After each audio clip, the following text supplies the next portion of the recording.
Assalamualaikum warahmatullahi wabarakatuh. Perkenalkan, nama saya Naila Merta Sauninda dengan NIM 232180161 kelas 2D Program Studi Pendidikan Guru Sekolah Dasar Fakultas Keguruan dan Ilmu Pendidikan. Di sini saya akan membawakan materi tentang motivasi pembelajaran. Motivasi pembelajaran adalah kekuatan internal atau dorongan yang mendorong seseorang untuk belajar atau melakukan aktivitas pembelajaran. Ini melibatkan perasaan ingin tahu, keinginan untuk mencapai tujuan tertentu, atau mendapatkan penghargaan atau pengakuan. Motivasi pembelajaran sangat penting karena dapat memengaruhi seberapa efektif seseorang dalam belajar, seberapa gigih mereka mengatasi hambatan, dan seberapa tinggi tingkat pencapaian yang mereka raih.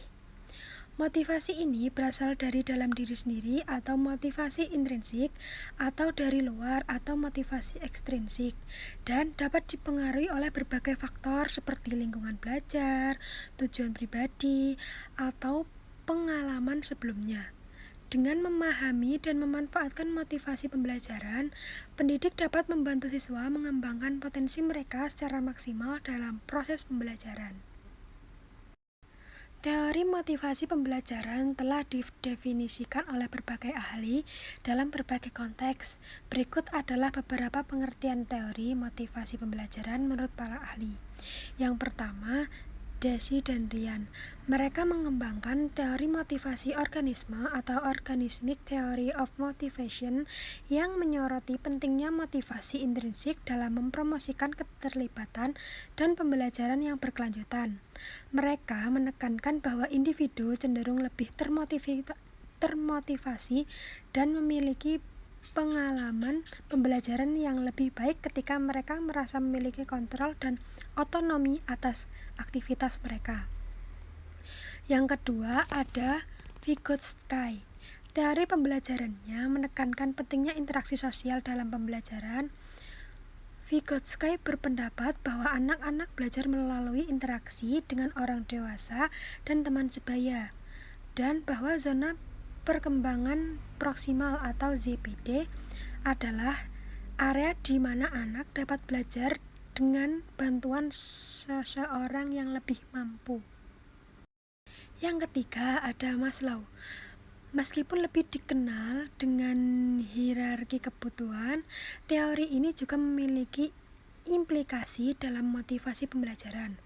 Maslow berpendapat bahwa individu harus memenuhi kebutuhan dasar mereka sebelum mereka dapat mencapai kebutuhan yang lebih tinggi, seperti aktualisasi diri. Selanjutnya, motivasi pembelajaran anak SD.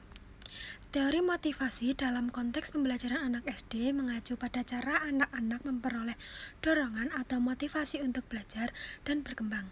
Beberapa teori yang relevan dalam hal ini meliputi: yang pertama, teori motivasi intrinsik.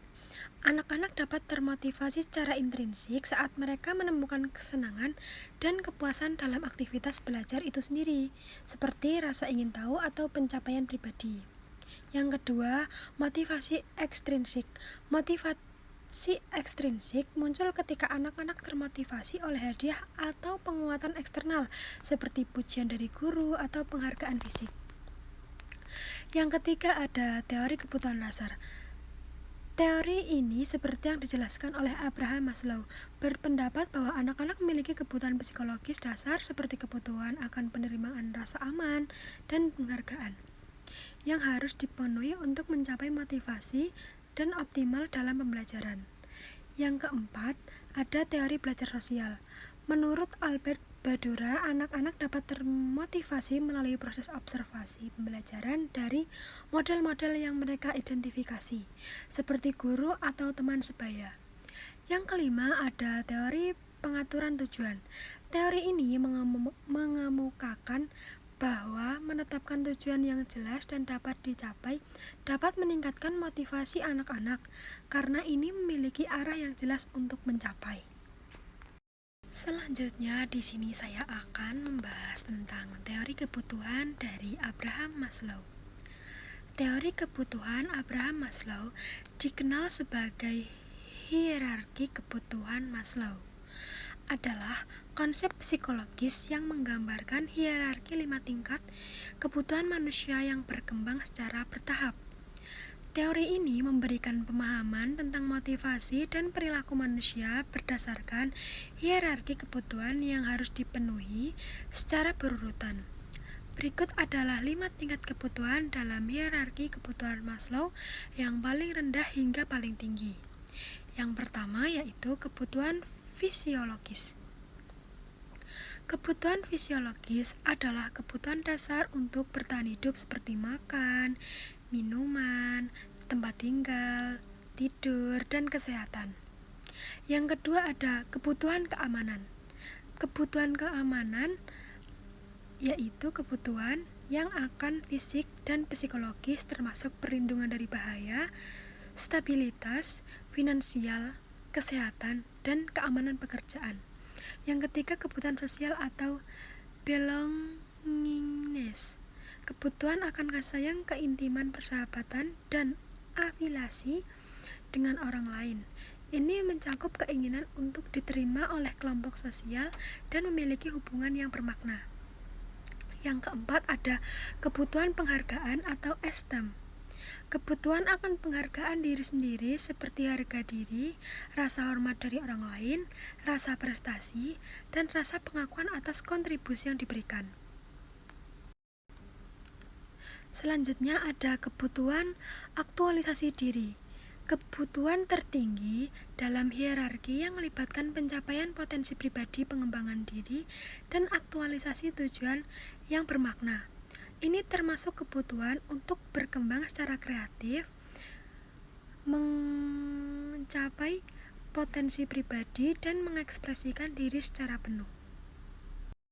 Sekian video teori motivasi pembelajaran dari saya. Apabila ada kurang lebihnya, mohon maaf. Wassalamualaikum warahmatullahi wabarakatuh.